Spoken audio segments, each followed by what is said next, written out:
계집년이라 그런가 그날이라도 터졌나 보지. 후끈한 열기가 감도는 사단장 집무실. 이은석 소장은 혀를 끌끌 차며 찻잔을 내려놓았다. 최고급 옥로차의 향긋한 내음이 코끝을 스쳤지만 그의 기분은 좀처럼 나아지지 않았다. 예, 무슨 말씀이신지. 맞은편에 앉아있던 군수참모 박중령이 눈치를 보며 물었다. 이은석은 집무실 벽에 걸린 대형 달력을 턱으로 가리켰다. 새로 온다는 그 707 출신 군단장 말이야. 이수아인가 뭔가 하는 여자. 오늘 예정된 취임식을 전면 취소하겠다잖아. 이게 말이 돼?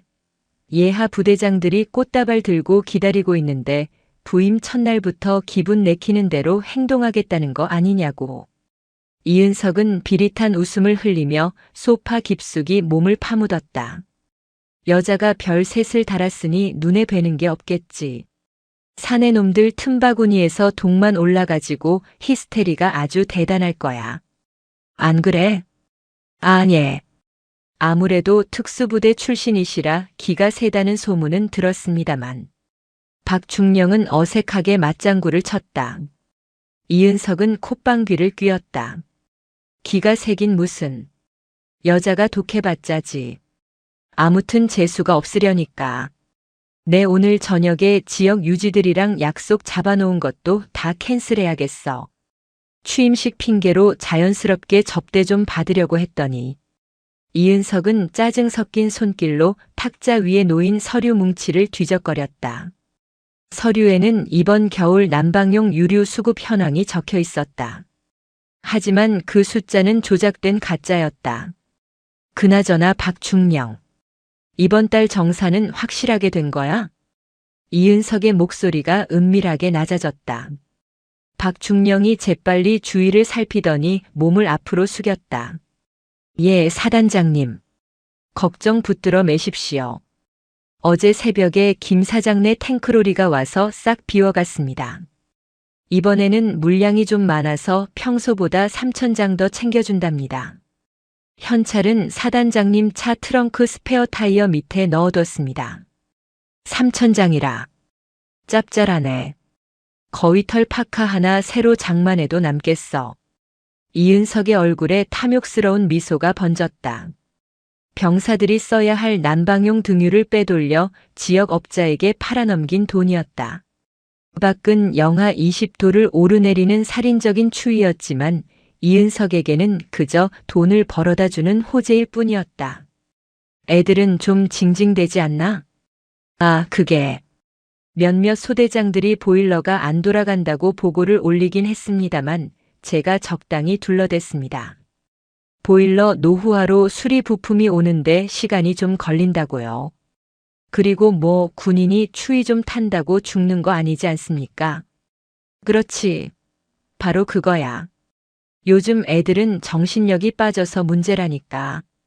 나 때는 말이야 팬티 한 장 입고 얼음물 깨고 들어가서 목욕도 했어. 기름 좀 아껴서 국방 예산 절감하고 그 돈으로 지휘관 사기 진작하면 그게 바로 애국이지. 안 그래? 지당하신 말씀입니다. 사단장님의 그 투철한 군인 정신 제가 늘 존경하고 있습니다. 박중령의 아부의 이은석은 껄껄 웃으며 찻잔을 비웠다. 집무실 온도는 영상 26도. 반팔을 입어도 될 정도로 따뜻하다 못해 더운 공기가 감돌았다. 이은석의 등 뒤로는 최고급 사제 온풍기가 쉴 새 없이 돌아가고 있었다. 자, 그럼 몸도 좀 풀었으니 나가볼까? 오늘 혹한기 정신 교육 있다고 했지? 이은석이 자리에서 일어났다. 그는 옷걸이에 걸려있던 두툼한 옷을 꺼내 입었다. 백화점 명품관에서 뇌물로 받은 300만 원이 넘는 최고급 거위털 파카였다. 그것도 모자라 안에는 충전식 발열 조끼까지 겹쳐 입었다. 준비됐습니다. 연병장에 전 병력 집합시켜 놨습니다. 좋아. 날씨도 추운데 애들 군기나 바짝 잡아줘야겠어. 이은석은 거울을 보며 머리를 매만졌다. 기름진 얼굴에는 추위에 대한 걱정이라곤 눈꼽만큼도 없었다. 그는 자신이 병사들에게 얼마나 끔찍한 고통을 주고 있는지 전혀 알지 못했고 알려고 하지도 않았다. 그저 자신의 권위를 과시하고 병사들을 쥐어짜는 것에서 오는 가학적인 쾌감을 즐길 뿐이었다.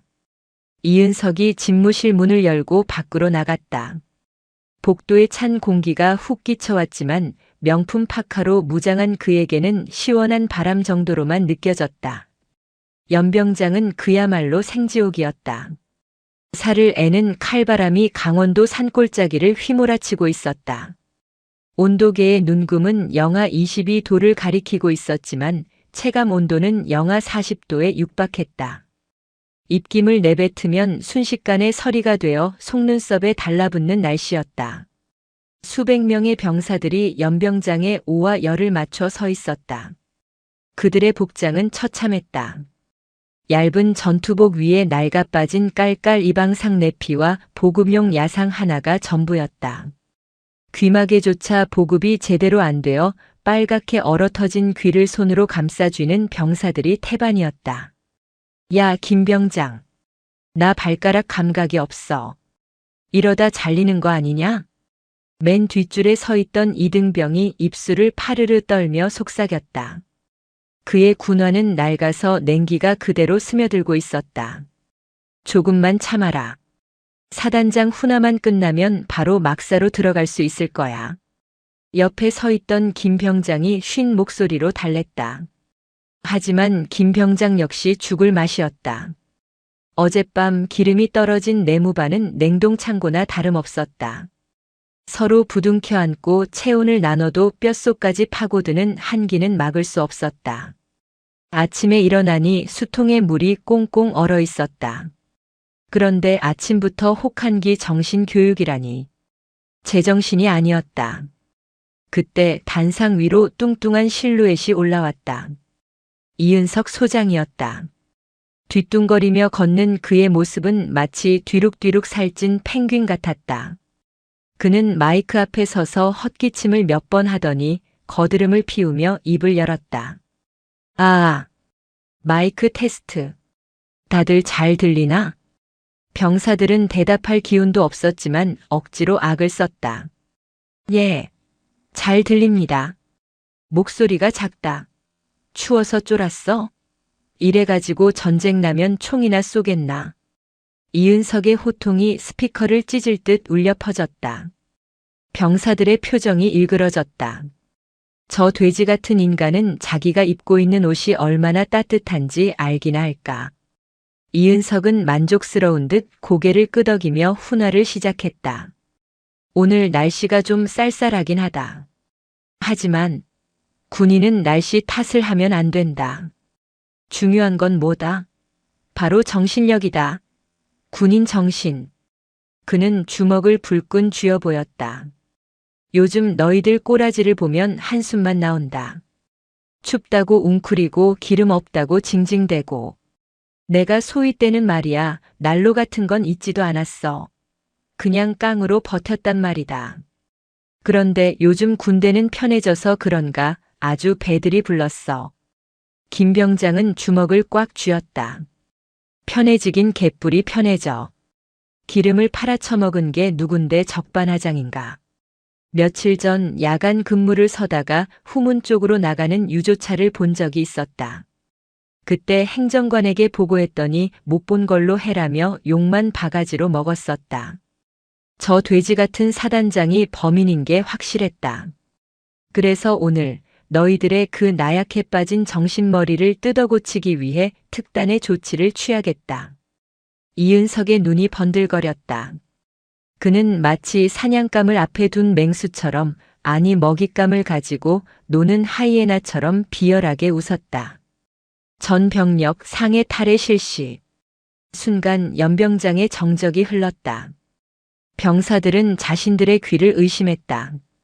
이 날씨에 상해 탈이라니? 이건 훈련이 아니라 고문이었다. 아니, 살인 미수였다. 뭐해? 안 들려? 동작 봐라. 10초 준다. 19, 8. 이은석이 카운트다운을 시작했다. 병사들은 울며 겨자 먹기로 야상을 벗기 시작했다. 지퍼를 내리는 손이 덜덜 떨렸다. 야상을 벗고 깔깔이를 벗고 전투복 상의까지 벗어던지자 앙상한 맨몸이 드러났다. 살을 칼로 베는 듯한 고통이 전신을 강타했다.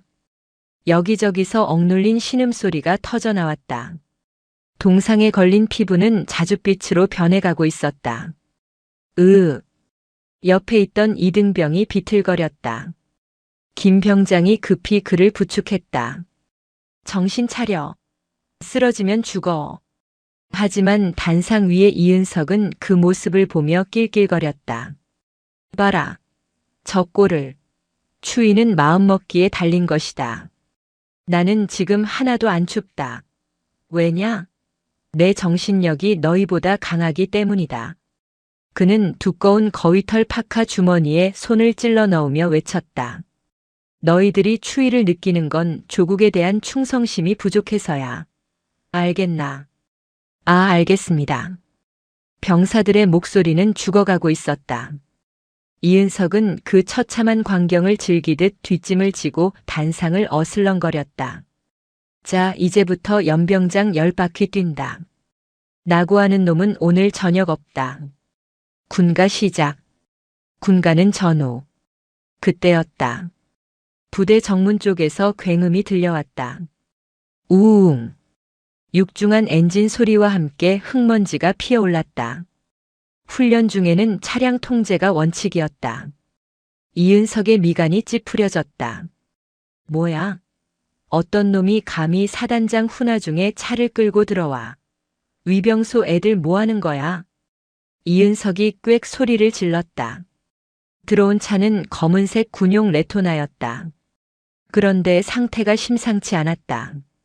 번쩍번쩍 광이 나는 장성급 세단이 아니라 지늘기 덕지덕지 묻고 범퍼가 찌그러진 마치 전장을 방금 뚫고 나온 듯한 야전 차량이었다. 레토나는 속도를 줄이지 않고 사열대 쪽으로 곧장 돌진해왔다. 병사들이 기겁을 하며 양옆으로 갈라졌다. 멈춰. 당장 멈추란 말이야. 이은석이 마이크에 대고 고래고래 소리를 질렀지만 레토나는 들은 척도 하지 않았다. 차는 단상 바로 앞 이은석의 코앞에서 끼익 소리를 내며 급정거했다. 타이어 타는 냄새가 매캐하게 퍼졌다. 이 미친 새끼들이. 너희들 어느 부대야? 내가 누군 줄 알고. 이은석은 뚜껑이 열렸다. 감히 내 구역에서 내 권위에 도전하다니. 그는 당장 운전병을 끌어내려 영창에 보내버릴 생각으로 단상 아래로 뛰어내려갔다. 운전석 문이 열리고 누군가 내렸다. 야, 너 직속상관 누구야? 당장 관등 성명돼.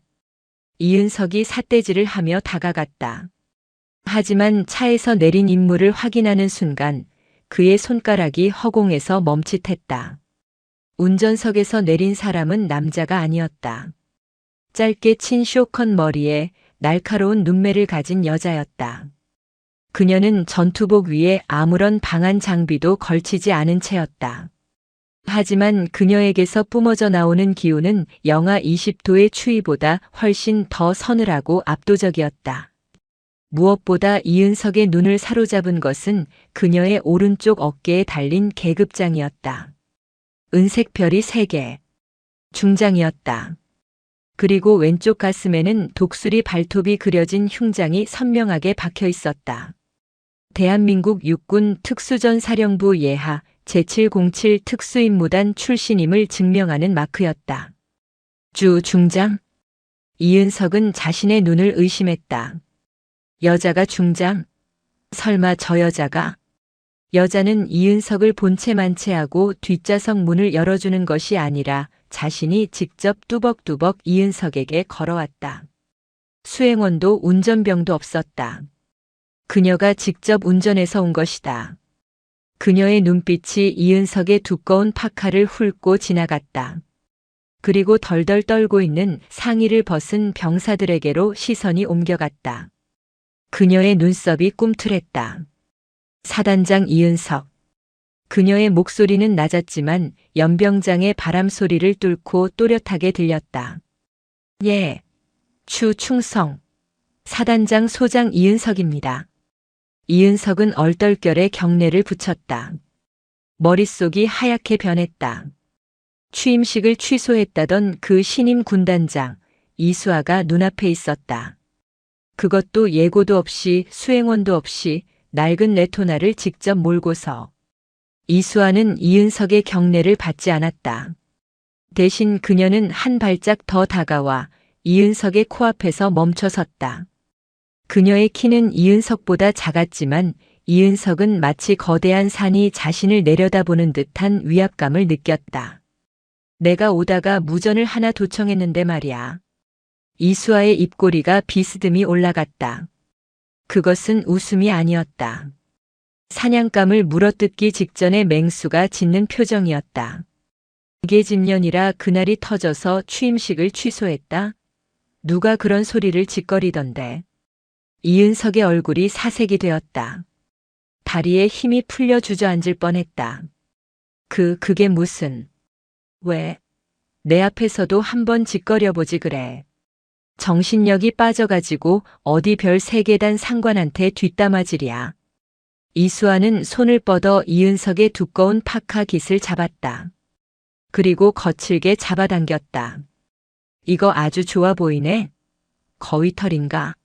병사들은 살가죽이 얼어 터지는데 지휘관이라는 작자는 아주 따뜻하시겠어.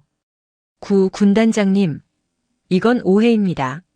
저는 그저 병사들의 혹한기 적응 훈련을 위해. 아가리 닥쳐. 이수아의 입에서 거친 욕설이 튀어나왔다. 내 귀에 도청 장치가 있는 줄 몰랐나 보지. 내 놈 집무실에서 나불대던 소리, 토시 하나 안 빼고 다 들었으니까. 이수아는 품에서 소형 녹음기를 꺼내 흔들어 보였다. 707 시절 사용하던 고성능 감청 장비였다. 그리고 이수아는 시선을 돌려 덜덜 떨고 있는 병사들을 바라보았다. 그녀의 눈빛에 깃들었던 살기가 순간 연민으로 바뀌었다가 다시 이은석을 향하며 더욱 짙은 분노로 타올랐다. 내 부하들 옷 벗긴 게 내 놈 아이디어인가? 저 정신력 강화를 위해서. 정신력? 좋아. 그 대단한 정신력 너도 한번 보여줘야지. 이수아는 잡고 있던 이은석의 파카 깃을 놓고 손가락으로 바닥을 가리켰다. 벗어. 예. 안 들려? 너도 벗으라고. 병사들이랑 똑같이. 팬티 한 장만 남기고 싹 다 벗어. 군단장님, 채통이 있습니다. 병사들이 보고 있는데 어떡해. 채통?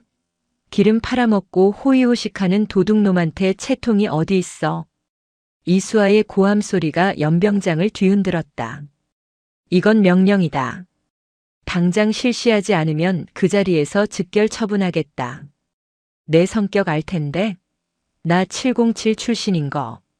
이수아의 손이 허리춤에 있는 권총집으로 향했다. 빈말이 아니었다. 이은석은 본능적으로 느꼈다. 저 여자는 진짜다. 쏘라면 진짜 쏠 여자다. 이은석의 손이 덜덜 떨리며 파카의 지퍼로 향했다. 수백 명의 병사들이 방금 전까지 자신들에게 고통을 주던 악마가 무너지는 꼴을 숨죽여 지켜보고 있었다. 지금 벗으라고 하셨습니까? 이은석의 목소리가 염소처럼 떨렸다. 영하 20도의 칼바람 때문이 아니었다. 눈앞에 선 여군 이수아 중장이 뿜어내는 서슬 퍼런 살기 때문이었다.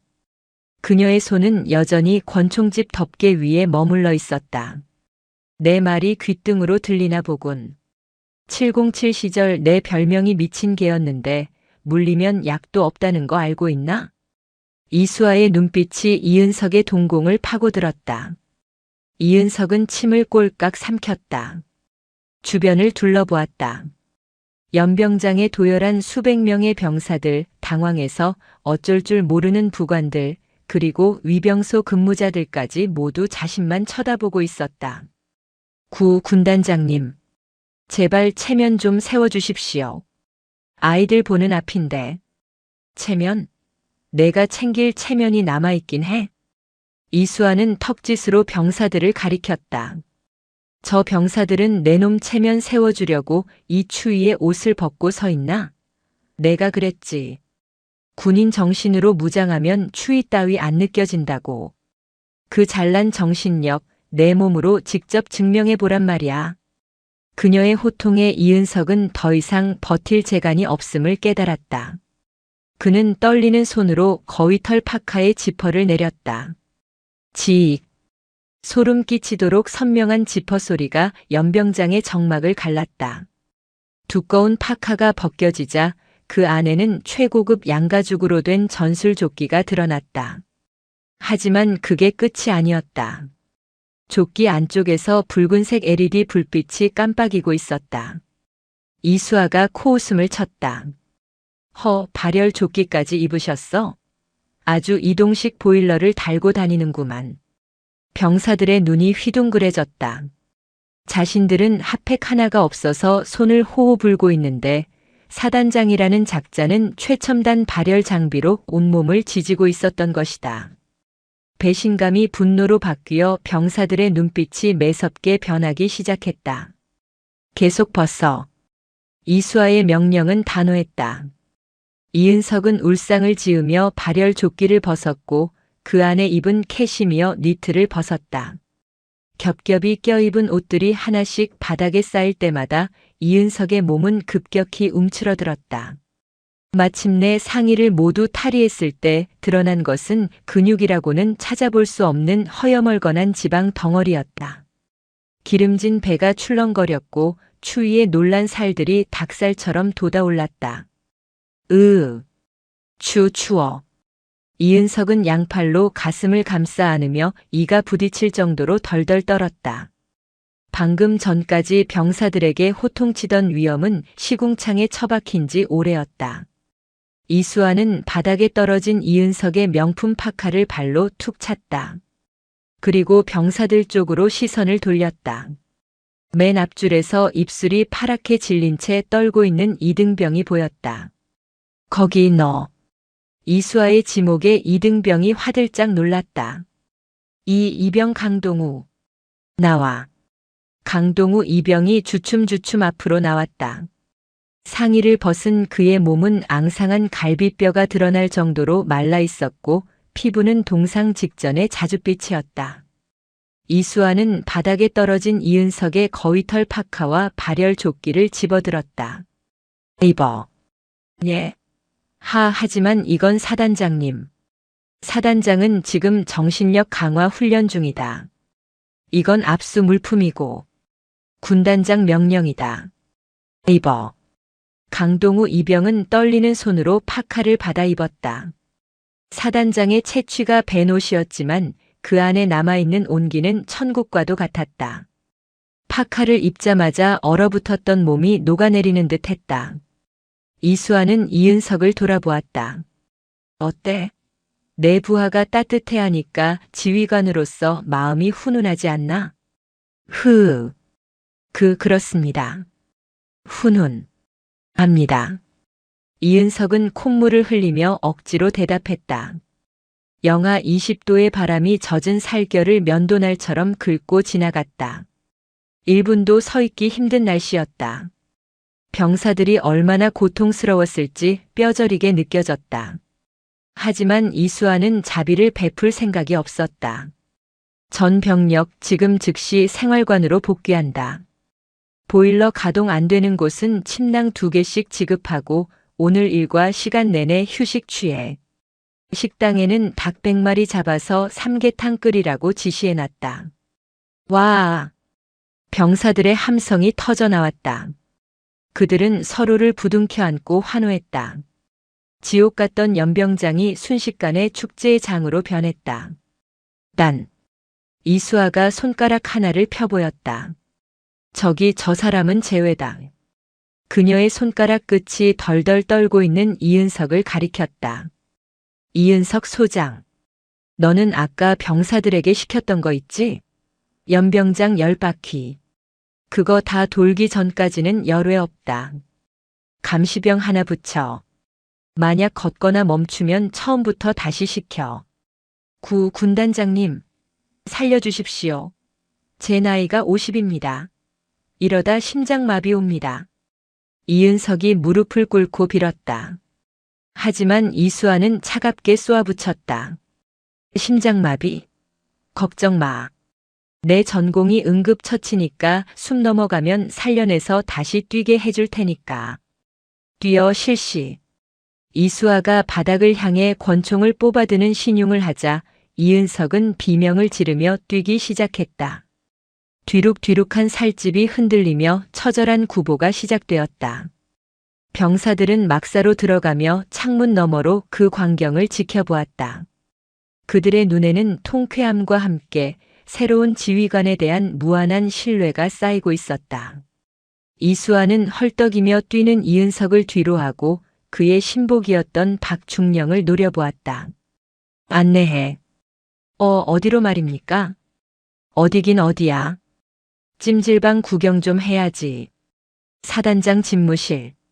사단장 집무실의 문을 여는 순간 훅 하고 뜨거운 공기가 밀려나왔다. 바깥은 시베리아 벌판인데 이곳은 하와이 해변이었다.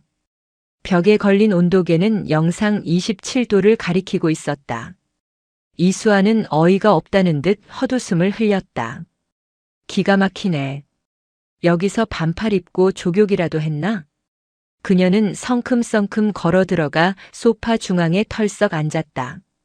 뒤따라 들어온 박중령은 문 앞에서 안절부절 못하며 서 있었다. 그는 이미 상황이 끝났음을 직감했다. 이은석이 무너진 이상 다음 타깃은 자신이었다. 박중령. 예. 군단장님. 앉아. 서 있으니까 산만하잖아. 박중령은 죄인처럼 고개를 숙인 채 맞은편 소파 끝에 엉덩이를 걸쳤다. 솔직하게 말하면 정상 참작해줄게. 이번 겨울 기름 얼마나 빼돌렸어? 이수아는 빙 돌려 말하지 않았다. 단도직입적인 질문에 박중령의 눈동자가 흔들렸다. 그게 무슨 말씀이신지. 저는 군수참모로서 정당한 절차에 따라. 쾅! 이수아가 탁자를 주먹으로 내리쳤다. 두꺼운 강화 유리에 금이 갈 정도의 괴력이었다.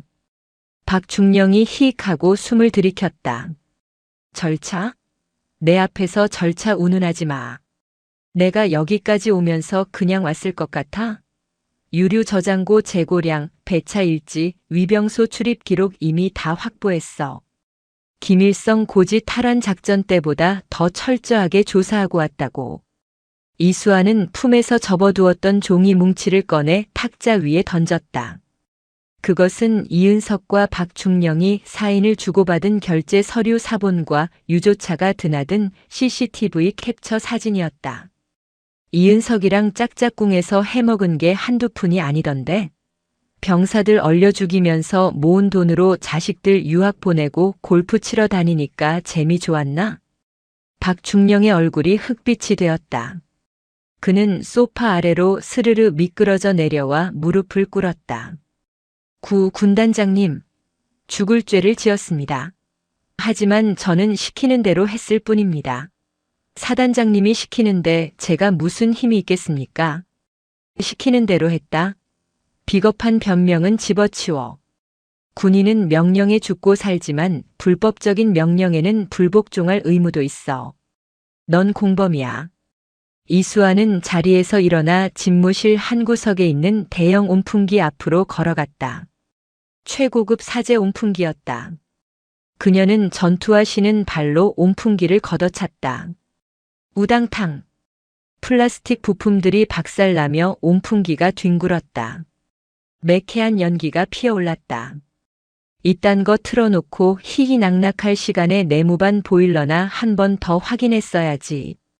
이수아는 다시 박중령에게 다가갔다. 장부는 어디 있어? 자, 장부라뇨? 진짜 장부 말이야. 가짜 서류 말고 뒷돈 챙겨서 얼마나 남겨 먹었는지 적어놓은 놈들만의 비밀 노트. 이은석 성격에 꼼꼼하게 다 적어놨을 텐데. 박중령은 입을 다물었다. 그걸 내놓는 순간 자신은 끝장이다. 하지만 이수아는 이미 답을 알고 있다는 듯 이은석의 책상 뒤쪽 거대한 금고가 있는 벽을 쳐다보았다. 저기 금고 안에 있나? 비밀번호는 뭐지? 이은석 생일? 아니면 와이프 생일? 모릅니다. 저 금고는 사단장님만 여실 수 있습니다. 그래? 그럼 부숴야겠네. 이수아는 주저없이 수화기를 들었다. 공병대대장 연결해. 용접기랑 해머 들고 사단장실로 오라고 해. 금고 털 거니까. 그때 박중령이 다급하게 외쳤다. 아닙니다. 제가 알고 있습니다. 공병대까지 오면 일이 더 커질 것이 뻔했다. 박중령은 떨리는 손으로 금고 다이얼을 돌렸다. 띠리릭. 쿵. 육중한 철문이 열렸다. 금고 안에는 5만 원권 현금 뭉치가 벽돌처럼 쌓여 있었고 그 위에 검은색 가죽 수첩 하나가 놓여 있었다. 이수아는 수첩을 집어들어 휘리릭 넘겨보았다. 날짜, 금액, 거래처, 그리고 상납 고리까지. 대한민국 군대의 썩은 환부가 적나라하게 기록되어 있었다. 와, 이 새끼들 봐라. 기름만 팔아먹은 게 아니네. 부식비 횡령에 공사 리베이트까지. 아주 부대를 주식회사로 운영했어. 이수아의 눈에서 파란 불꽃이 튀었다. 그녀는 수첩을 탁 덮고 박중령을 내려다보았다. 이 돈 다 어디서 났어? 그게 지역 유류 납품 업체인 대성에너지 김 사장에게 받은 뇌물입니다. 김 사장? 그놈이 주범이구만. 이수아의 머릿속에 새로운 작전이 그려졌다. 단순히 이은석 하나 잡는 것으로 끝낼 일이 아니었다. 군대에 기생하며 피를 빨아먹는 거머리들까지 모조리 소탕해야 했다. 박중령. 지금 당장 김 사장한테 전화해. 예? 전화해서 뭐라고? 물건 더 있다고 해. 이번에 내가 새로 부임하면서 창고 정리하다가 남은 기름을 대량으로 발견했다고. 아주 싸게 넘길 테니까 지금 당장 트럭 끌고 오라고 해. 박중령이 눈을 크게 떴다. 함정을 파시려는 겁니까? 함정이 아니라 비즈니스지. 놈들이 좋아하는.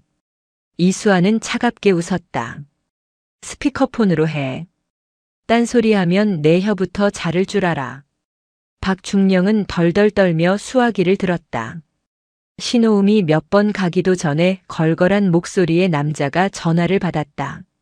어이, 박중령. 무슨 일이야? 어제 물건 가져간 지 얼마나 됐다고. 예. 김 사장님. 그게 기쁜 소식이 있어서 연락드렸습니다. 기쁜 소식? 뭔데? 혹시 이 소장님이 보너스라도 챙겨주신대? 그게 아니고 이번에 새로 오신 군단장님이 부대 정비를 지시하셨는데 구형 유류 탱크를 철거하라고 하셨습니다. 그런데 그 안에 기록에 없는 경유가 2만 리터나 들어있지 뭡니까? 2만 리터? 진짜야? 수화기 넘어 김 사장의 목소리가 탐욕으로 떨렸다. 요즘 기름값이 금값인데 횡재도 이런 횡재가 없었다. 네. 이거 그냥 보고하면 국고로 환수되니까 사단장님께서 김 사장님께 조용히 넘기라고 하셨습니다. 대신 현찰 박치기로 오늘 당장. 역시 우리 이 장군님 통이 크시다니까. 내가 바로 갈게. 트럭 3대 끌고 가면 되지. 1시간이면 도착해. 알겠습니다. 후문 쪽 초소 비워두겠습니다. 전화가 끊어졌다. 이수아는 만족스러운 표정으로 박중령의 어깨를 툭툭 쳤다. 연기 좀 하는데? 나중에 전역하면 사기꾼 해도 되겠어. 감사합니다. 박중령은 울상을 지었다. 이수아는 창문 밖을 내다보았다. 이은석은 여전히 연병장을 비틀거리며 돌고 있었다. 이미 반쯤 얼이 빠진 표정이었다. 자, 그럼 손님 맞을 준비를 해볼까? 이수아는 무전기를 꺼내 들었다. 707 특임대 출동 대기조. 나다. 지금 즉시 4단 후문 쪽으로 이동해서 매복한다. 민간 트럭 3대가 들어올 거다.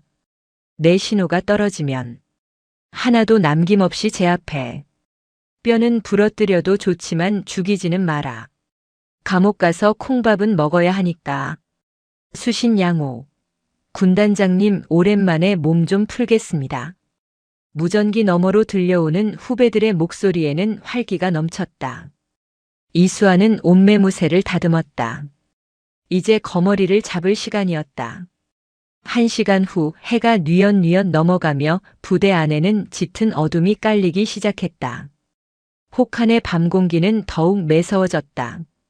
4단 후문 쪽에 위치한 폐유류 저장소 근처는 쥐 죽은 듯 고요했다. 이수아는 어둠 속에 몸을 숨긴 채 낡은 드럼통 뒤에 서 있었다.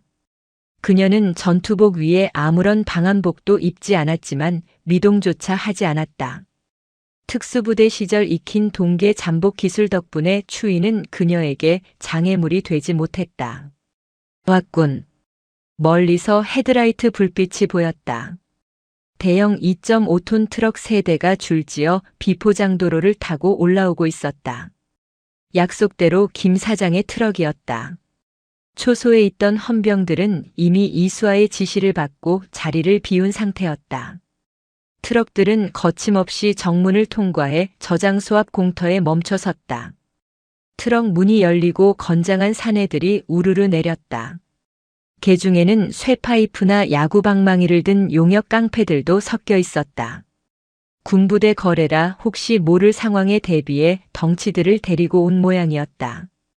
가장 화려한 등산복을 입은 중년 남자가 거드름을 피우며 내렸다. 대성에너지 김 사장이었다. 어이, 박중령. 어디 있어? 날씨 더럽게 춥네 진짜. 김 사장이 허공에 대고 소리쳤다. 이수아가 어둠 속에서 천천히 걸어나갔다. 박중령은 지금 경위서 쓰느라 바쁜데. 대신 내가 나왔지.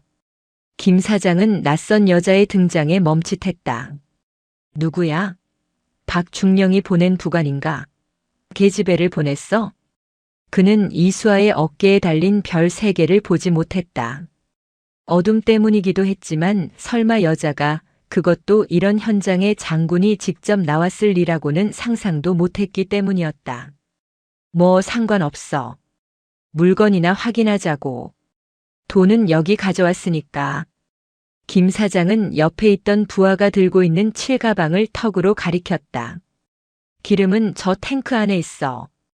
근데 김 사장 그 돈. 병사들 피 같은 난방비 훔친 돈인 건 알고 있지? 이수아의 목소리가 낮게 깔렸다. 김 사장의 표정이 험악하게 변했다. 뭐야 인연이? 어디서 훈계질이야? 너 내가 누군 줄 알아? 이 소장님이랑 형 동생 하는 사이야. 형 동생? 감옥 동기 말하는 건가? 곧 그렇게 될 텐데. 이게 진짜 돌았나? 야 뭐해? 전현 입 좀 다물게 해. 빨리 기름 싣고 가게. 김 사장이 손짓하자 뒤에 있던 덩치 2명이 쇠파이프를 손바닥에 탁탁 치며 이수아에게 다가왔다. 아가씨, 고운 말로 할 때 비키지. 군인이라 때리기 좀 그렇긴 한데 우리 사장님이 화가 많이 나셔서 말이야. 이수아는 피식 웃었다. 군인을 때리기 좀 그래? 난 민간인 패는 게 제일 싫은데. 봐줄 때 꺼져. 인연이. 덩치 하나가 욕설과 함께 쇠파이프를 휘둘렀다. 붕 하는 소리와 함께 쇠파이프가 이수아의 머리를 노리고 날아들었다. 하지만 그곳에 이수아는 없었다. 퍽. 둔탁한 타격음이 울렸다. 눈 깜짝할 사이에 덩치의 품으로 파고든 이수아가 그의 명치를 팔꿈치로 가격한 것이다. 컥. 덩치는 비명도 지르지 못하고 거품을 물며 쓰러졌다. 이수아는 쓰러지는 덩치의 손에서 쇠파이프를 낚아채 달려드는 또 다른 놈의 무릎을 정확히 가격했다. 우두둑. 뼈 부러지는 소리가 정막을 찢었다. 으악. 내 다리. 순식간에 2명이 나가떨어지자 김 사장과 나머지 일당들은 얼어붙었다. 이게 무슨 상황인가 싶었다. 707 작전 개시. 이수아가 조용히 중얼거렸다. 그 순간 사방의 어둠 속에서 검은 그림자 같은 인형들이 튀어나왔다. 이수아가 미리 배치해둔 특수임무단 대원들이었다.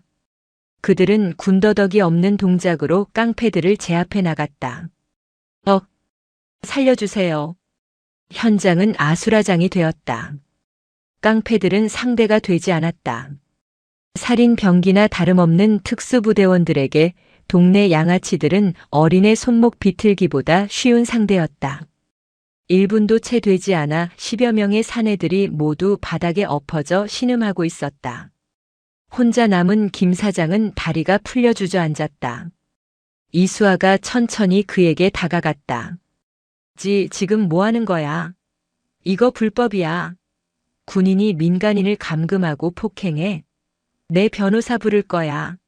국방부에 민원 넣을 거라고. 김 사장은 악을 썼지만 공포에 질린 목소리는 떨리고 있었다. 이수아는 쇠파이프를 바닥에 던지고 쭈그리고 앉아 김 사장과 눈을 맞췄다. 민원? 넣어. 꼭 넣어라. 대신 민원실 가기 전에 헌병대 지하 조사실부터 들러야 할 거야. 그녀는 김 사장의 멱살을 잡아 일으켰다. 군용물 절도, 뇌물 공여, 그리고 공무 집행 방해. 흉기 소지 특수 협박도 추가되겠네. 너랑 이은석이 해먹은 거 토해내려면 평생 감옥에서 양말이나 꿰매야 할걸. 이수아는 멀리서 다가오는 헌병대의 사이렌 소리를 들으며 김 사장을 바닥에 내동댕이 쳤다. 전원 체포해. 뇌물 가방은 증거물로 확보하고 트럭도 압수한다. 저 트럭에 실린 기름통 싹 다 비워서 병사들 난방유로 채워 넣어. 충성. 후배 대원들이 우렁차게 대답했다. 상황이 정리되고 이수아는 주머니에서 스마트폰을 꺼냈다. 화면에는 녹화 중 표시가 떠 있었다.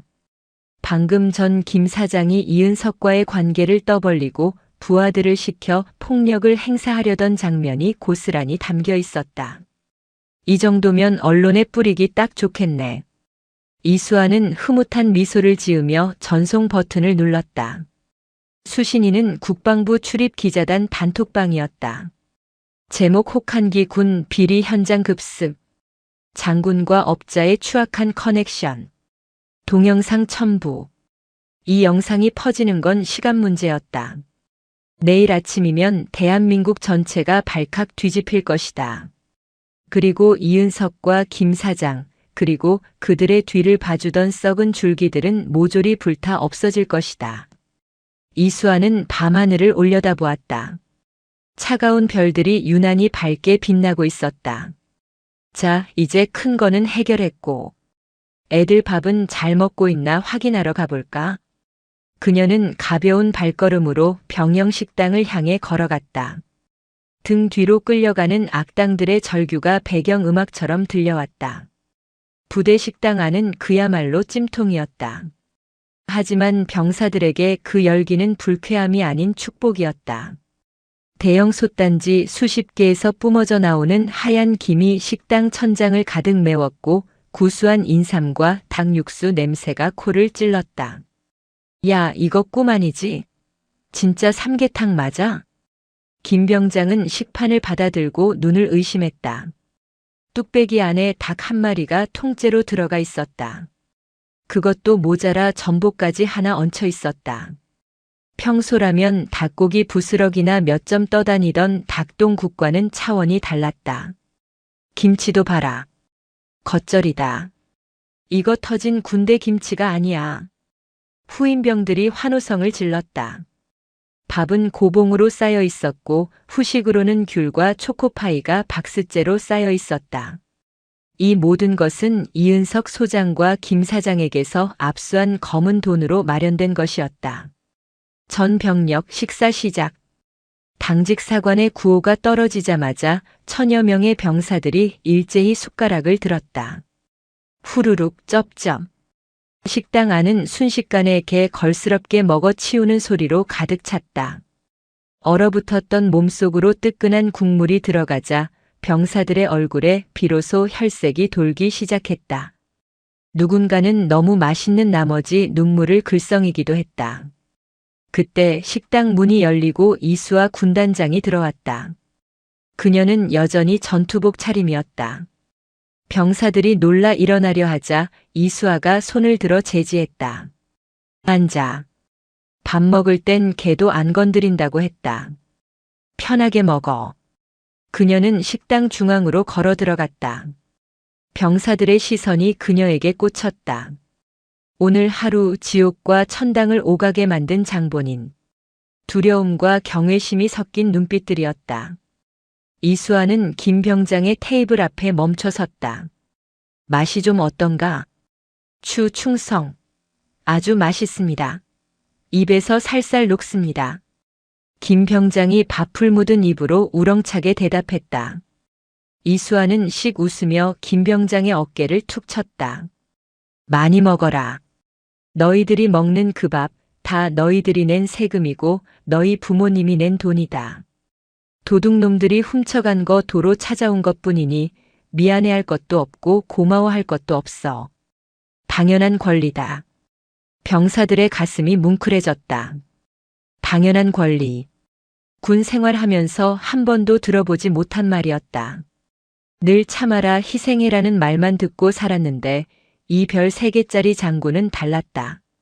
그리고 디저트 먹기 전에 구경거리 하나 준비했다. 이수아가 손짓하자 헌병 2명이 누군가를 끌고 들어왔다. 식당 안의 공기가 순식간에 차가워졌다. 끌려온 사람은 다름 아닌 이은석 전 소장이었다. 그의 몰골은 처참했다. 몇 시간 동안 이어진 정신력 강화 구보로 인해 탈진한 상태였다. 얼굴은 동상으로 벌겋게 부어올랐고 콧물과 침이 범벅이 되어 있었다. 최고급 파카를 뺏기고 얇은 깔깔이 하나만 걸친 그는 덜덜 떨며 병사들이 밥 먹는 모습을 쳐다보았다. 사단장님. 아니, 이제 아저씨지. 냄새 좋지 않습니까? 이수아가 이은석의 코앞에 삼계탕 국물을 한 숟가락 떠서 들이밀었다. 굶주리고 지친 이은석의 눈이 돌아갔다. 본능적으로 입을 벌리며 달려들었다. 하지만 이수아는 숟가락을 획 치워버렸다. 어라? 먹고 싶어? 근데 어쩌나. 이건 우리 병사들 몫인데. 정신력으로 추위도 이기는 분이 배고픔 하나 못 참아서야 쓰겠어? 제발. 국물 한 모금만. 이은석이 비굴하게 애원했다. 병사들은 그 모습을 싸늘하게 지켜보았다. 불과 몇 시간 전만 해도 자신들을 벌레 보듯 하던 절대권력자가 이제는 밥 한 숟가락에 영혼을 팔고 있었다. 김 병장. 이수아가 불렀다. 예. 군단장님. 이자에게 밥을 주고 싶나? 김 병장은 이은석을 노려보았다. 전우들이 추위에 떨 때 비웃던 얼굴이 떠올랐다. 아닙니다. 아깝습니다. 들었지? 병사들이 싫다는데 내가 줄 수가 없네. 끌고 가. 유치장에 쳐넣어. 아, 유치장 난방은 껐지? 정신력 강화 훈련은 밤새 계속되어야 하니까. 헌병들이 이은석을 질질 끌고 나갔다. 으악. 잘못했습니다. 밥 좀 줘. 추워 죽겠다고. 이은석의 절규가 식당 밖으로 멀어졌다. 그 소리는 병사들에게 그 어떤 음악보다 감미로운 자장가였다. 와! 식당이 떠나갈 듯한 함성과 박수가 터져나왔다. 이수아는 병사들을 향해 거수 경례를 붙였다. 맛있게 먹고 푹 자라. 내일은 더 좋은 게 기다리고 있을 테니. 다음 날 아침 대한민국은 발칵 뒤집혔다. 이수아가 국방부 기자단에게 보낸 영상과 자료가 아침 뉴스 헤드라인을 장식했다. 특종 혹한기 훈련 병사들은 알몸 구보, 사단장은 찜질방 파티, 단독 신임 여군단장, 비리 장군 참교육 현장 포착. 충격 영상 707 출신 이수와 중장, 조폭 동원한 납품 비리 일망타진. 인터넷 커뮤니티와 SNS는 폭발했다. 와, 진짜 미쳤다. 요즘 군대 좋아졌다더니 다 개소리였네. 이수와 장군님 포스 봐라. 깡패들 때려잡는 거 실화냐? 영화 찍는 줄. 저런 게 진짜 군인이지. 똥별들 다 잡아넣어라.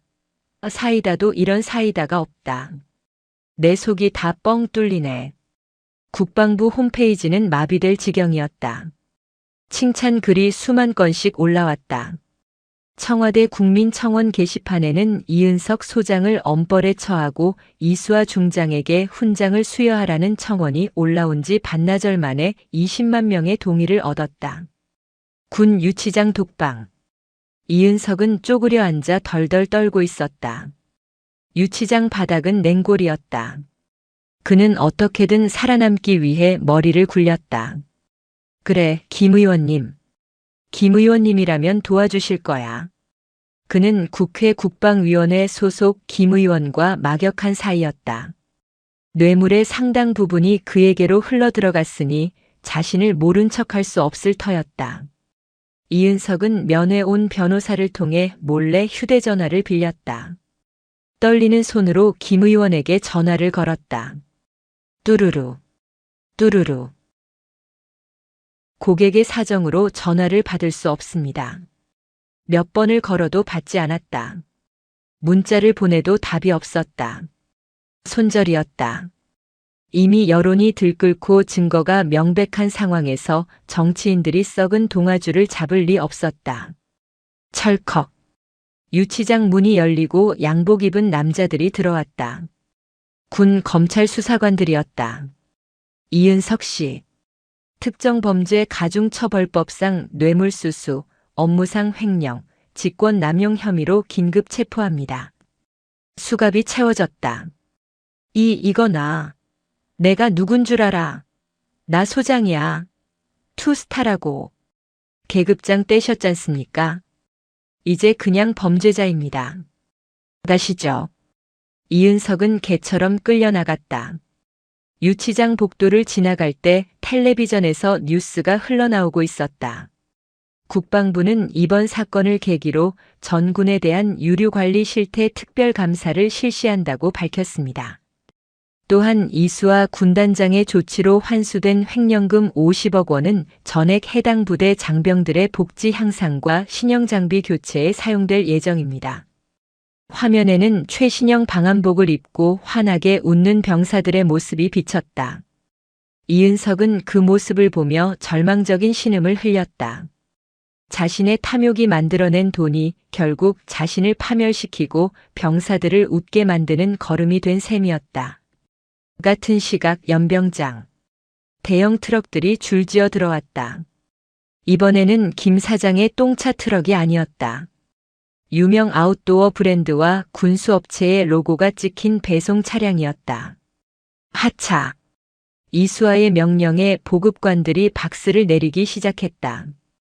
박스가 뜯어질 때마다 병사들의 탄성이 터져나왔다. 우와, 이거 신형 방한화다. 고어텍스 재질이래. 야, 이 패딩 봐라. 밖에서 사 입으려면 50만 원은 줘야 하는 거야. 장갑도 털장갑이다. 이제 손 안 시렵겠다. 병사들은 새 옷과 장비를 받아들고 아이처럼 기뻐했다. 낡고 냄새나던 보급품 대신 기능성 최고의 장비들이 그들의 몸을 감쌌다. 이수아는 흐뭇하게 그 광경을 바라보았다.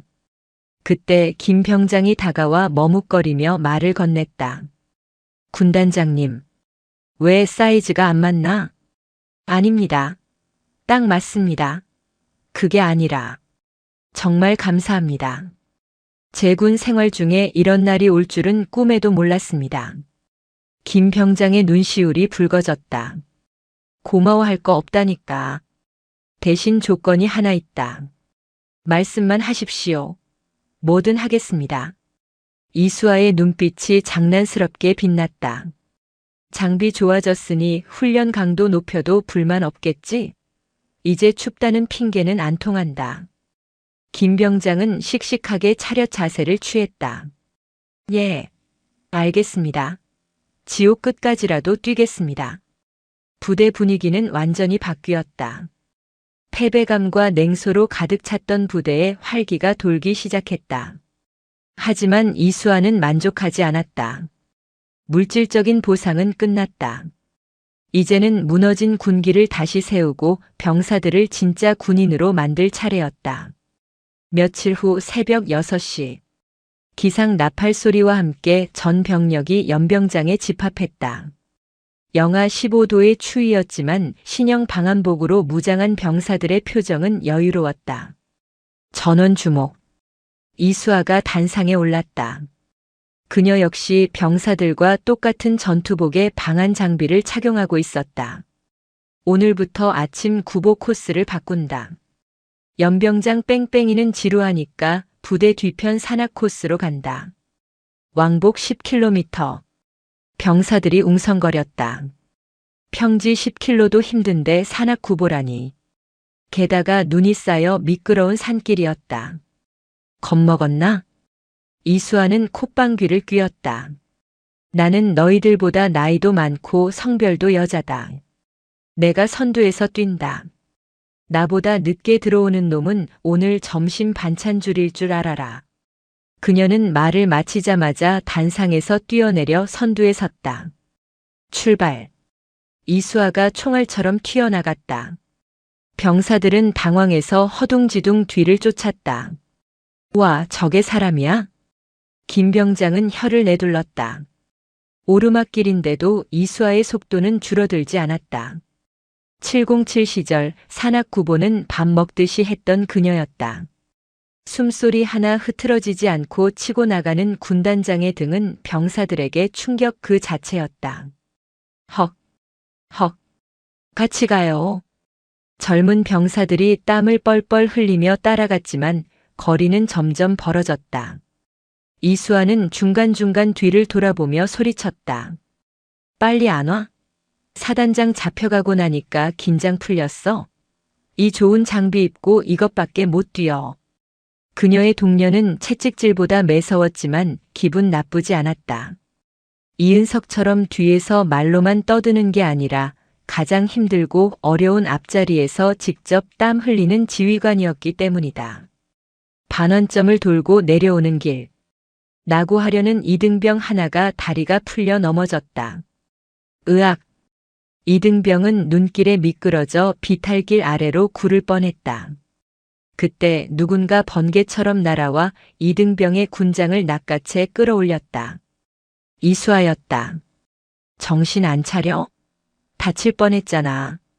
그녀는 이등병을 일으켜 세워 흙을 털어주었다. 죄송합니다. 죄송하면 더 열심히 뛰어. 할 수 있지? 예, 할 수 있습니다. 이수아는 이등병의 등을 팡팡 쳐주고는 다시 선두로 달려나갔다. 병사들은 그 모습을 보고 젖먹던 힘까지 짜냈다. 저런 분이라면 믿을 수 있다. 진짜 별이다. 가짜 똥별이 아니라 진짜다. 병사들의 눈빛이 바뀌었다. 그것은 단순한 복종이 아니었다. 마음에서 우러나오는 존경과 신뢰였다. 구보가 끝나고 연병장에 도착했을 때 이수아의 얼굴에도 송글송글 땀이 맺혀 있었다. 그녀는 가쁜 숨을 몰아쉬는 병사들을 둘러보았다. 오늘 기록 나쁘지 않다. 하지만 내일은 1분 더 단축한다. 알겠나? 알겠습니다. 함성 소리가 메아리 쳤다. 지난번 이은석이 시켰던 억지 함성과는 질적으로 달랐다. 땅이 울리는 듯한 기백이 느껴졌다. 이수아는 미소를 지었다. 해산. 샤워하고 아침 든든히 먹어라. 그녀가 집무실로 돌아가려 할 때 행정반장이 달려왔다. 군단장님, 국방부 장관님께서 화상 연결을 요청하셨습니다. 그리고 방송국에서 인터뷰 요청이 쇄도하고 있습니다. 귀찮게 됐네. 이수아는 땀을 닦으며 투덜거렸다. 장관님 연결은 받고 방송국 놈들은 다 돌려보내. 군인이 훈련해야지 카메라 앞에서 웃고 떠들 시간 없어. 아, 알겠습니다. 행정반장이 경외심 어린 눈으로 경례했다. 이수아는 집무실로 들어갔다. 따뜻한 공기가 그녀를 반겼다. 하지만 이제 이 따뜻함은 혼자만의 특권이 아니었다. 부대 내 모든 병사가 함께 누리는 공평한 온기였다. 그녀는 창문 너머로 활기차게 움직이는 병사들을 바라보며 책상 위에 놓인 가족 사진을 어루만졌다. 707 시절 작전 중에 전사한 동기의 사진이었다. 보고 있냐? 내가 지키고 싶어 했던 군대, 내가 조금은 만들어가고 있는 것 같다. 얼어붙었던 겨울이 가고 있었다. 하지만 이수아의 부대에는 이미 봄보다 뜨거운 열정이 타오르고 있었다. 그것은 썩은 환부를 도려내고 새살이 돋아난 건강하고 강인한 진짜 군대의 모습이었다. 하지만 평화는 오래가지 않는 법. 책상 위 직통 전화기가 요란하게 울리기 시작했다.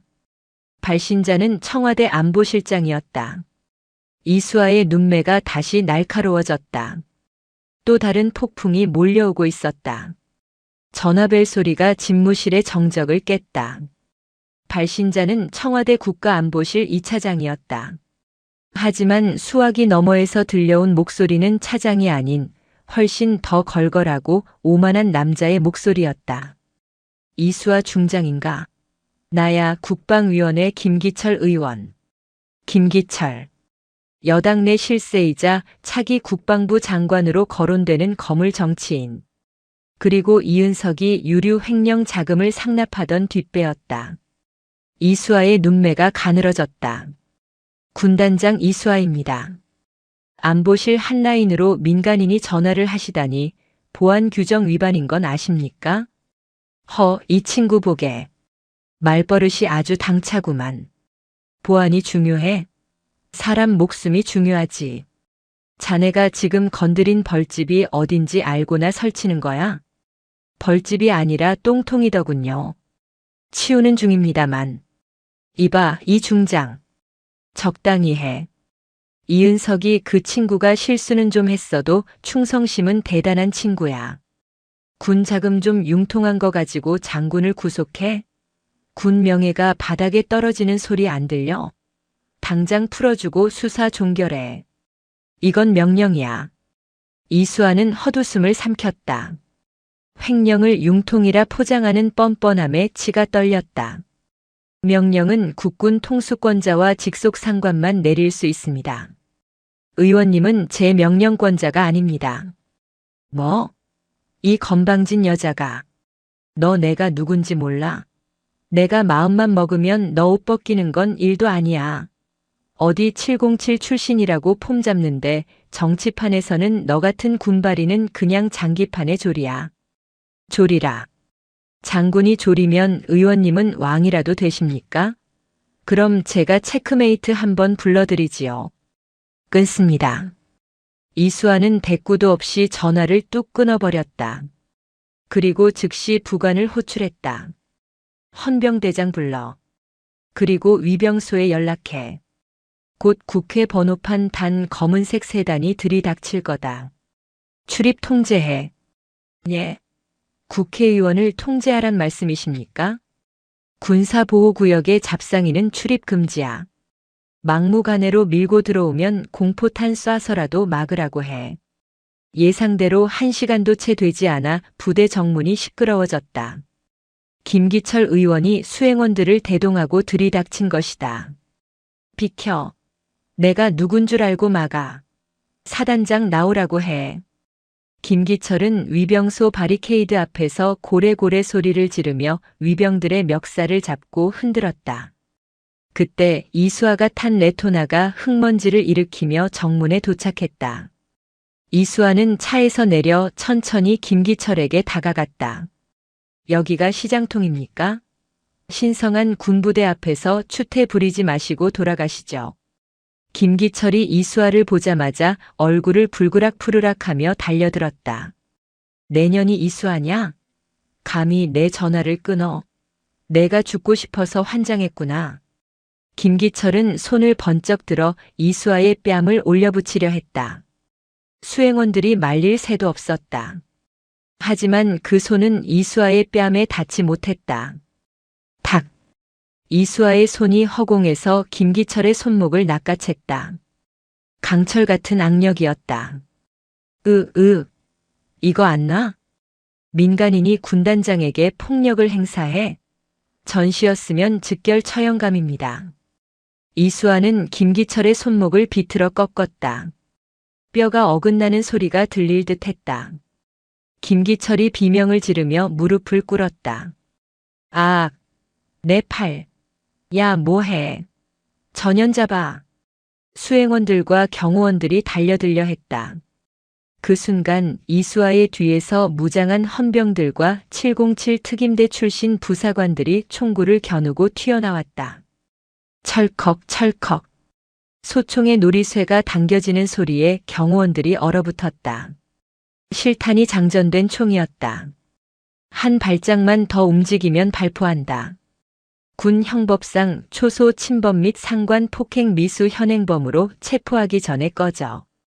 이수아의 눈빛은 맹수 그 자체였다. 정치판에서 잔뼈가 굵은 김기철조차 오금이 저릴 정도의 살기였다. 그는 식은 땀을 흘리며 이수아를 올려다보았다. 너 이거 감당할 수 있을 것 같아? 내 뒤에 누가 있는지 알아? 국방부 장관도 내 라인이야. 너 내일 당장 불명예 제대하게 만들어주마. 김기철은 악에 받쳐 소리쳤다. 하지만 이수아는 싸늘하게 웃으며 품에서 작은 수첩 하나를 꺼내 들었다. 이은석의 금고에서 나온 그 검은 장부였다. 감당? 그건 의원님이 하셔야 할 텐데. 이 장부에 의원님 이름이 아주 많이 나오더라고. 김기철 의원 활동비 지원 명목 5억 원, 아들 유학 자금 지원 3천만 원. 아주 꼼꼼하게도 적어놨더군요. 김기철의 얼굴에서 핏기가 싹 가셨다. 장부를 본 김기철의 눈동자가 지진이라도 난 듯 흔들렸다. 그건 단순한 횡령 장부가 아니었다.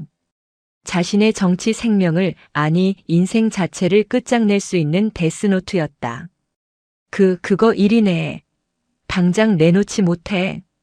김기철이 발악하며 덤벼들려 했지만 헌병들에게 제압당해 바닥에 처박혔다. 흑투성이가 된 최고급 양복이 그의 처지를 대변해주고 있었다. 이수아는 장부를 탁탁 털며 김기철을 내려다보았다. 이게 그렇게 갖고 싶습니까? 그래서 제가 준비했습니다. 혼자 보기 아까워서 말이죠. 그녀는 손가락으로 위병소 초소 위에 설치된 CCTV를 가리켰다. 그리고 행정반장이 들고 있는 태블릿 PC 화면을 김기철의 눈앞에 들이밀었다. 화면에는 국방TV 유튜브 라이브가 송출되고 있었다. 현재 시청자 수 30만 명. 제목은 긴급 생중계 국회의원의 군부대 난입과 비리 장부 공개. 아, 안 돼. 김기철은 사색이 되어 중얼거렸다. 방금 전 자신이 이수아를 때리려던 장면, 욕설을 퍼붓던 장면, 그리고 장부 내용이 언급되는 장면까지 모조리 생중계되고 있었다. 채팅창은 폭발하고 있었다. 와, 국회의원이 군단장 뺨을 때리려고 해? 미친 거 아냐? 저놈이 그 김기철이야? 뒤에서 돈 받아 처먹은 놈이? 이수아 장군님 건드리면 넌 죽는다. 국민들이 가만 안 둔다. 당장 구속해라. 쓰레기 정치인 아웃. 축하드립니다. 의원님, 전국구 스타 되셨네요. 이제 국방부 장관은커녕 금배지 지키기도 힘드시겠습니다. 이수아의 조소에 김기철은 바들바들 떨었다. 모든 게 끝났다. 자신이 쳐놓은 그물에 자신이 걸려든 꼴이었다. 에이, 이 독사 같은 년. 독사? 아니지. 나는 대한민국 군인이다. 너 같은 기생충들 잡는 방역업자고. 이수아는 헌병대장에게 눈짓했다. 체포해. 민간인이지만 군사 기밀 유출 및 군용물 횡령 교사 혐의, 초소 침범죄 적용해서 군 검찰로 넘겨. 경찰한테 인계하지 말고 우리가 직접 조사한다. 충성. 체포하겠습니다. 헌병들이 김기철의 양팔을 꺾어 수갑을 채웠다. 이거 나. 내가 누군 줄 알아. 변호사 불러. 김기철은 돼지멱다는 소리를 지르며 끌려갔다. 그 위풍당당하던 기세는 온데간데 없고 흙바닥을 뒹구는 추한 꼴만 남았다. 함께 온 수행원들은 줄행랑을 치려다 특임대원들에게 모두 제압당했다. 상황이 종료되자 이수아는 카메라를 향해 섰다. 그녀는 흐트러진 옷매무새를 다듬고 정중하게 거수 경례를 했다. 국민 여러분, 군단장 이수아 중장입니다. 방금 보신 추태에 대해 군을 대표해 사과드립니다. 하지만 약속드립니다. 제 부대, 아니 우리 군에 더 이상 이런 비리가 발붙일 곳은 없습니다. 썩은 살은 도려내고 새살이 돋을 때까지 제가 책임지겠습니다. 그녀의 당당한 모습은 전파를 타고 전국 각지의 안방으로, 사무실로, 그리고 스마트폰으로 전달되었다. 국민들은 환호했다. 답답한 현실 속에서 타협하지 않고 악을 응징하는 진정한 영웅의 탄생에 열광했다. 방송이 끝나고 부관이 다가와 조심스럽게 물었다. 군단장님 정말 괜찮으시겠습니까? 여당 실세를 잡으셨으니 정치권의 보복이 만만치 않을 텐데요. 이수아는 하늘을 올려다보았다. 눈이 그치고 맑은 햇살이 내리쬐고 있었다. 보복? 오라고 해. 나한테는 5천만 국민과 내 뒤를 지켜주는 5만 명의 군단 병력들이 있어. 똥파리 몇 마리 날아온다고 무서워서 피하면 그게 군인이냐? 그녀는 주먹을 꽉 쥐었다. 그리고 707에서 배운 게 하나 있지. 적의 심장을 타격할 때는 망설이지 마라. 난 이제 시작이야. 계절이 바뀌었다. 살을 애는 칼바람이 불던 강원도 산골짜기에도 봄 기운이 완연했다. 연병장 주변에는 개나리가 흐드러지게 피어 있었다. 지난 몇 달간 군단은 천지개벽했다. 이은석과 김기철은 재판에 넘겨져 각각 징역 15년과 10년을 선고받았다. 김 사장의 재산은 몰수되어 국고로 환수되었고 그 돈은 고스란히 장병들의 복지 기금으로 쓰였다. 이제 내무반은 바닥이 절절 끓을 정도로 따뜻했고 식당에서는 맵기 고기 반찬이 나왔다. 병사들의 표정에서 그늘은 사라졌고 훈련장에서는 우렁찬 함성이 끊이지 않았다. 오늘은 군단장의 이임식이 있는 날이었다. 이수아는 군단장 부임 3개월 만에 육군 참모총장 직속 감찰단장으로 영전하게 되었다. 그녀의 능력을 높이 산 국방부의 파격적인 인사였지만 사실상 그녀가 전군의 비리를 뿌리 뽑아주기를 바라는 국민들의 여론이 반영된 결과였다. 연병장의 전 병력이 도열했다. 단상에 선 이수아의 가슴에는 그동안의 공로를 인정받아 수여된 보국 훈장이 빛나고 있었다. 하지만 그녀에게 가장 빛나는 훈장은 병사들의 눈빛이었다. 존경, 신뢰, 그리고 아쉬움. 이수아는 마이크를 잡았다. 제군들. 짧은 부름에도 연병장이 쩌렁쩌렁 울렸다. 지난 겨울은 유난히 추웠다. 하지만 너희들은 그 추위를 이겨냈다. 억지로 강요된 정신력이 아니라 서로를 위하는 전우애와 정당한 대우에서 나오는 자부심으로 버텨냈다. 그녀는 잠시 말을 멈추고 병사들 하나하나와 눈을 맞추려 노력했다. 맨 앞줄에는 건강해진 모습의 김 병장과 강동우 일병이 서 있었다. 그들의 눈가가 촉촉했다. 나는 이제 떠난다. 하지만 명심해라. 너희는 대한민국 최고의 군인이다. 부당한 명령에는 거부하고 불의와 타협하지 마라. 내가 어디에 있든 너희가 춥고 배고프지 않게 지켜볼 것이다. 이수아가 말을 마치고 거수 경례를 올렸다. 군단장 이수아 이임을 신고합니다. 충성. 그 순간 지휘관의 구호도 없이 전 병력이 일제히 경례를 붙였다. 충성. 만여 명의 병사들이 내지르는 함성은 지축을 뒤흔들었다. 각본에 없는 마음에서 우러나온 경례였다. 식이 끝나고 이수아가 차에 오르려 할 때 김병장이 뛰어나왔다. 군단장님, 잠시만 기다려 주십시오. 김병장은 품에서 무언가를 꺼내 내밀었다. 투박하게 포장된 작은 상자였다. 이게 뭔가? 저희 병사들이 십시일반으로 모은 돈으로 샀습니다. 비싼 건 아니지만 꼭 드리고 싶었습니다. 이수아가 상자를 열자 그 안에는 병사들이 직접 깎아 만든 나무 조각상이 들어 있었다. 군복을 입고 당당하게 서 있는 이수아의 모습이었다. 그리고 그 밑에는 서툰 글씨로 이렇게 새겨져 있었다. 우리의 영원한 대장님, 얼어붙은 별을 녹여주셔서 감사합니다. 천하에 미친 게 이수아의 눈시울이 붉어졌다. 그녀는 조각상을 소중하게 가슴에 품었다. 대통령 표창보다 국회의원의 사과보다 더 값진 선물이었다. 고맙다. 정말 고맙다. 이수아는 김 병장의 손을 꽉 잡았다. 거칠고 굳은 살 박인 병사의 손. 이 손을 지키기 위해 그녀는 싸웠던 것이다. 차에 오른 이수아는 창문을 내리고 손을 흔들었다. 병사들은 차가 보이지 않을 때까지 연병장에 서서 그녀를 배웅했다. 차가 위병소를 빠져나가 고속도로에 진입했다. 운전병이 백미러로 이수아를 힐끔 보며 물었다. 단장님, 이제 감찰단으로 가시면 더 바빠지시겠습니다. 똥별들 잡으러 다니시려면요. 이수아는 창밖의 따스한 햇살을 느끼며 피식 웃었다. 그녀의 눈빛은 다시 특유의 날카로움으로 빛나고 있었다. 그래. 이제 몸 좀 풀었으니까 본 게임을 시작해야지.